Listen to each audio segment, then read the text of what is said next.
ज्योति कलश यात्रा को निकालने का सौभाग्य प्राप्त हो रहा है, तो हमें उनका भी ध्यान रखना है, परम पूज्य गुरुदेव परम वंदनीय माता जी की गरिमा का भी ध्यान रखना है, और अपने स्वयं की गायत्री परिवार के परिजन होने का भी गरिमा का ध्यान रखना है। हम देखते हैं हमारे लौकिक कार्यक्रम जो होते हैं, जो भौतिक कार्यक्रम अपन संसार के करते हैं, उसमें हम लोग क्षमता से बढ़कर कार्य करते हैं। हमें अपने मकान बनाना हो, मकान की यदि हमारा बजट 10 लाख का है तो मकान बनते बनते 12 लाख तक पहुंच जाता है। ब्याह शादी में अपन विवाह में तय करते हैं कि हमें 5 लाख में ब्याह हो जाएगा, पता लगा वो 5.5 या 6 लाख में पहुंचता है। हर काम हमारा ऐसा ही होता है। हम निवेदन ये करना चाह रहे हैं कि हमारे जितने लौकिक कार्यक्रम होते हैं उन सब में हम क्षमता से बढ़कर कार्य करते हैं। तो ये तो अलौकिक कार्यक्रम है, देवी कार्यक्रम है। इस देवी कार्यक्रम में हम अपनी क्षमता से बढ़कर कार्य करें, चाहे तन का हो, मन का हो, धन का हो।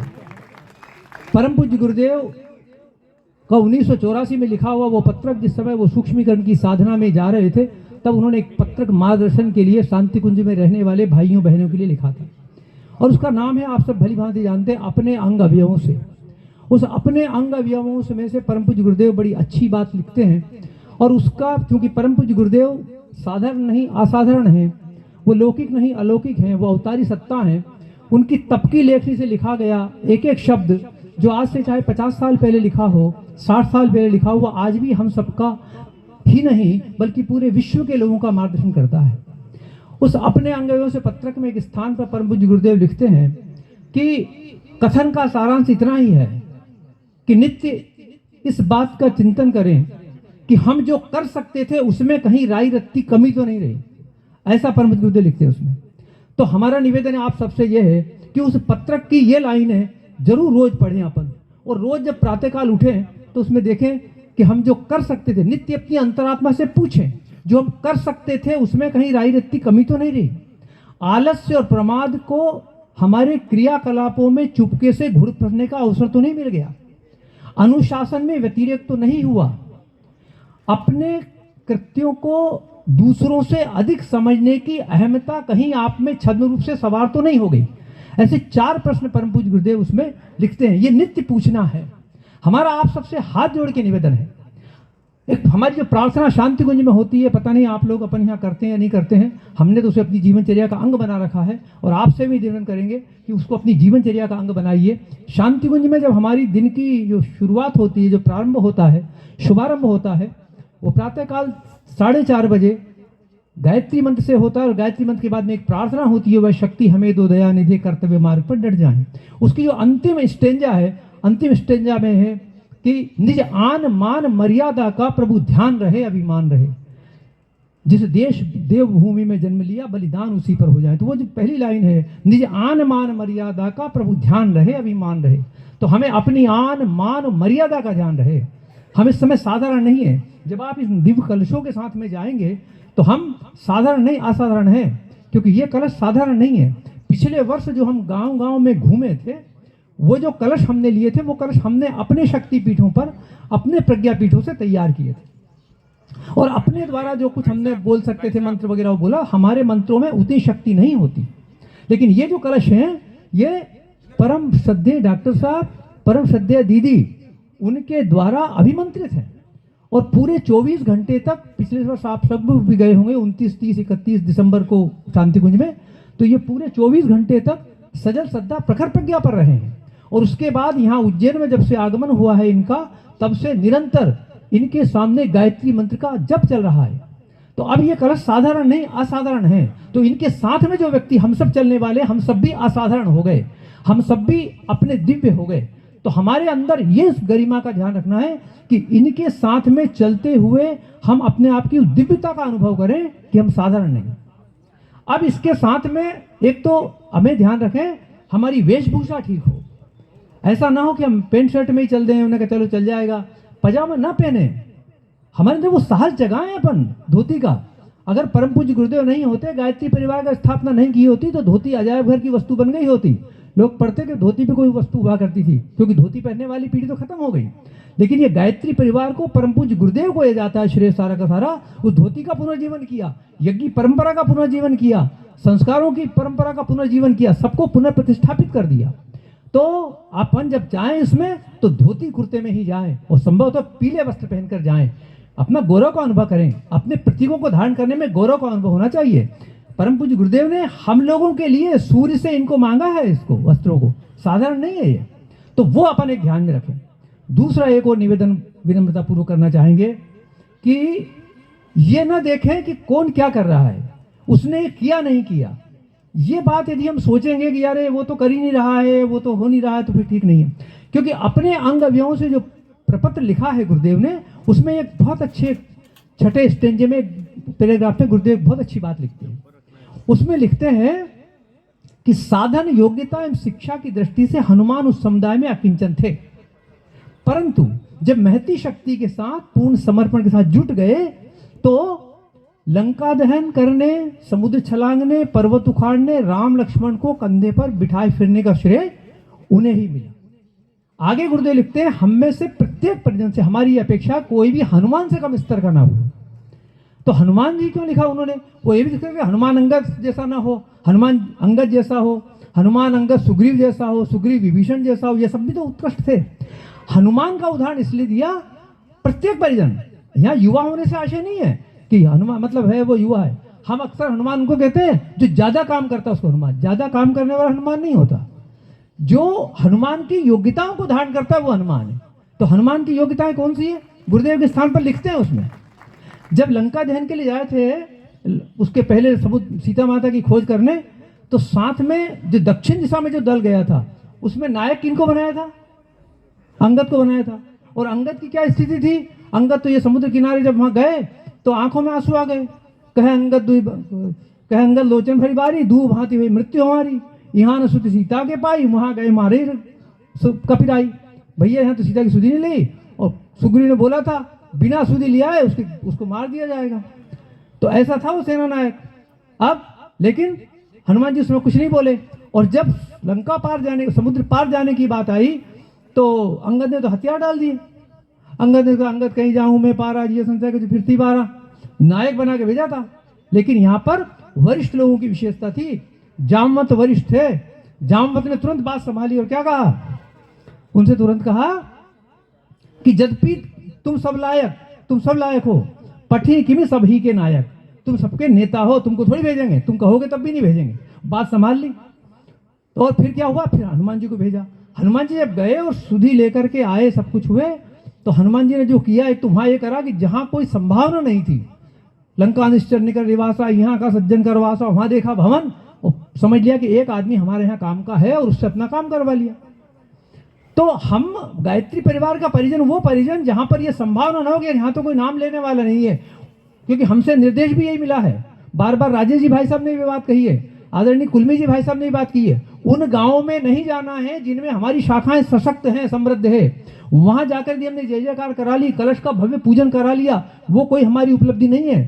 तारीफ तब है जब ऐसे गांव में हम ले जाएं जहां हमारा गायत्री परिवार का एक भी परिजन ना हो, और वहां इसका भव्य पूजन हो जाए। ये योजना हमें बनानी है, और ऐसा कोई कार्य नहीं जो हम ना कर सकें, लेकिन वो केवल हमें योजना बनानी है उसकी। और इसके लिए एक बार में बात नहीं बनेगी, फोन से बात नहीं बनेगी, हमें बार बार जाना पड़ेगा, पसीना निकालना पड़ेगा। जब तक हमारा पसीना नहीं निकलेगा, जब तक हमारे भूखे नहीं रहेंगे, जब तक हमारे पैर थकेंगे नहीं, तब तक समझ लीजिए यात्रा में कोई आनंद नहीं आया। यात्रा में आनंद तब आएगा जब हमारे दैनिक कार्य भूल जाएं, दैनिक कार्य छूट जाएं, और हमको लगे कि ये कार्य किया, और फिर उस कार्य के लिए दूसरे कहें भाई साहब क्या आप तो थोड़ा भोजन तो कर लो, थोड़ा थक गए हो विश्राम तो कर लो, तब हमको लगे कि हमने कुछ कार्य किया है। तो ये हमारा निवेदन है आपसे कि इसमें अपने को ये ध्यान रखना है। दूसरा एक और है, जो हनुमान जी की विशेषता जब बताते हैं, तो हनुमान जी जब आ गए वहां से तो कितने कष्टों में आए।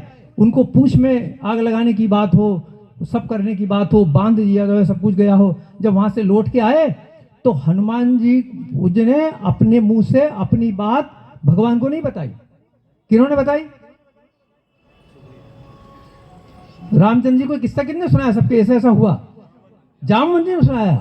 पवन तनय के चरित सुहाए, जामवंत रघुपति सुनाए, नाथ पवन सुत कीन जो करनी, सहसों मुख न जाए सो बरनी। भाई इन्होंने वो काम किया है जो हजारों मुख से वर्णन नहीं किया जा सकता। मतलब अपने मुंह से नहीं करना, अरे मैं नहीं होता तो ये नहीं होता, मैंने किया वो तो तुम्हारे भरोसे से रहता तो रही जाती, यात्रा वात्रा होती हो गई होती। तो ऐसा कभी ना करें, और अपने अंदर शालीनता, शिष्टता, विनम्रता, हमें गायत्री परिवार के उत्कृष्ट परिजन की तरह से वो आए। केवल ये यात्रा मात्र इस कलश की वो नहीं है, इस सब के साथ में हमारी प्रामाणिकता भी कसौटी पर लगी हुई है, हमारी भी प्रामाणिकता दाव पर लगी हुई है। लोग चर्चा करें, अरे गायत्री परिवार के परिजन देखो कैसे होते हैं।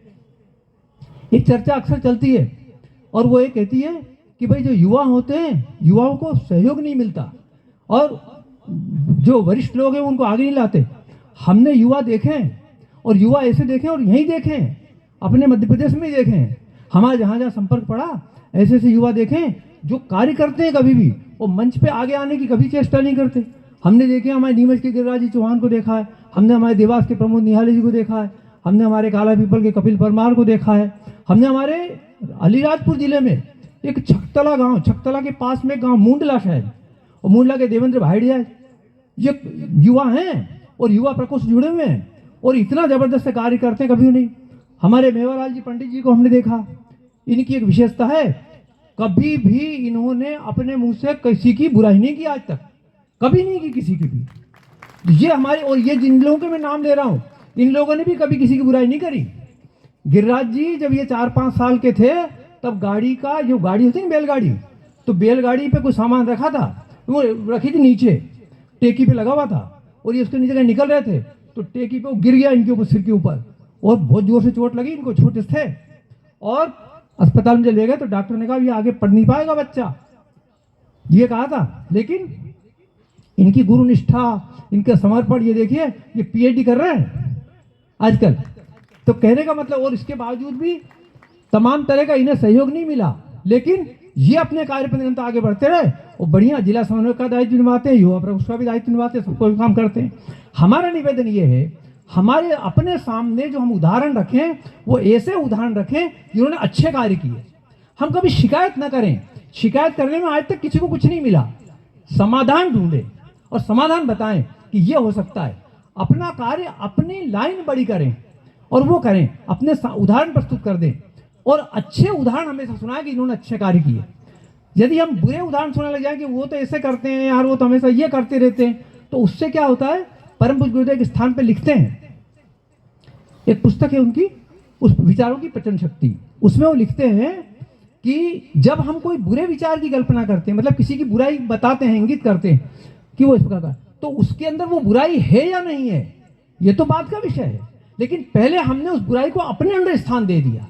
इसलिए बोले कभी भी जब भी चिंतन करें तो विधेयात्मक चिंतन करें, केवल सकारात्मक चिंतन करें। तो यदि सकारात्मक चिंतन के साथ हम करेंगे तो परम पूज्य गुरुदेव की जो छत्र छाया है वो हमें मिलेगी, परम पूज्य गुरुदेव वंदनीय माता जी के अनुदान वरदान हमें मिलेंगे, उनके आशीर्वाद हमें मिलेंगे और वो उससे हम लोग निहार हो जाएंगे और लाडले बेटे बेटियों में हमारी गिनती होती चली जाएगी। निवेदन ये एक और साथ में, इसके साथ में कि जो हमारे ये हैं, हमारी पत्रिकाएं, हमारे साहित्य, एक गाड़ी और साथ में चलेगी, 2 गाड़ियां चलेगी साथ में इसमें, तो दूसरी गाड़ी में हमारा साहित्य रहेगा। तो साहित्य के संबंध में जो हमारे चलेंगे, अभी एक पत्रक भी आपको दिया जाएगा जो टोली में साथ में जाएंगे, तो साहित्य पर्याप्त मात्रा में रहे हमारे इसमें। और कुछ लोग जो रहेंगे अपना वो बताते चलेंगे, दीवार लेखन वाला एक व्यक्ति आपके उसमें हो, उसको भले पेड मेंबर रखिए आप, लेकिन वो रहेगा, दीवार लेखन करते चलें। दूसरे कुछ लोग साहित्य के बारे में बताएं, कुछ लोग कर्मकांड करने वाली टोली रहेगी। तो पूरी गरिमा के साथ में अपन जाएंगे, अपनी भूमिका का उस तरह से निर्वहन करेंगे, तो ये मानिए कि हमारी यात्रा अच्छी निकले। और हमें एक और चीज ध्यान रखें, सेल्फी लेने से बचें, नहीं तो पता लगा हम ही उसके साथ में खड़े होकर सेल्फी ले रहे हैं, हम नहीं ले, हमारा फोटो दूसरा ले, उसको लेने दीजिए और तो जाके बात बनेगी। क्योंकि हमें, यदि हमने खुद ने अपना विज्ञापन करने लग गए तो फिर बात कैसे बन पाएगी। अपना विज्ञापन नहीं करना, हमारा कार्यक्रम इतना जबरदस्त हो कि लोग अपने आके पूछे भाई साहब ये खबर तो आपकी छपना चाहिए, तो कोई भैया छपवा, भैया आपकी जिम्मेदारी है, तो अपनी वो है। और प्रज्ञा अभियान में तो देने के लिए अपने जो टीम नियुक्त कर रखी है वो प्रज्ञा अभियान वाली देगी। तो ये अपन यदि करेंगे तो जो परम पूज्य गुरुदेव लिखते हैं कि स्मरण रखें कि अब से काम बहुत गुना बढ़ना है, कई गुना। इसके लिए आपकी तत्परता ऐसी होनी चाहिए जिसे ऊंचे से ऊंचे दर्जे का कहा जा सके।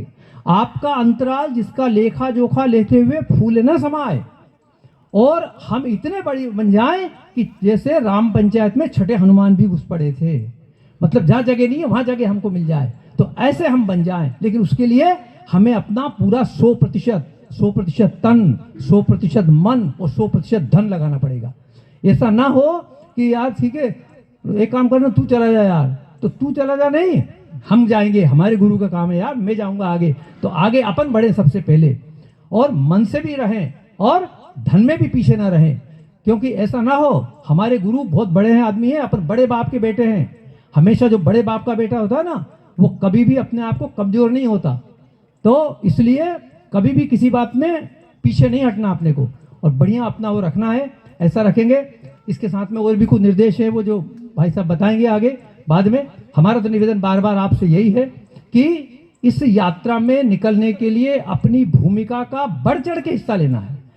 ये प्रार्थना करते हैं परम पूज्य गुरुदेव से, वंदनीय माता जी से, कि जितने लोग यहाँ बैठे हैं, जो यहाँ नहीं आए हैं, उनके अंदर भी ऐसी प्रेरणा, ऐसी उमंग उठे कि वो भी इस कलश यात्रा में, जो ज्योति कलश यात्रा निकल रही है, इसमें बढ़ चढ़कर हिस्सा ले। सबके लिए बहुत बहुत शुभकामना, बहुत बहुत मंगल।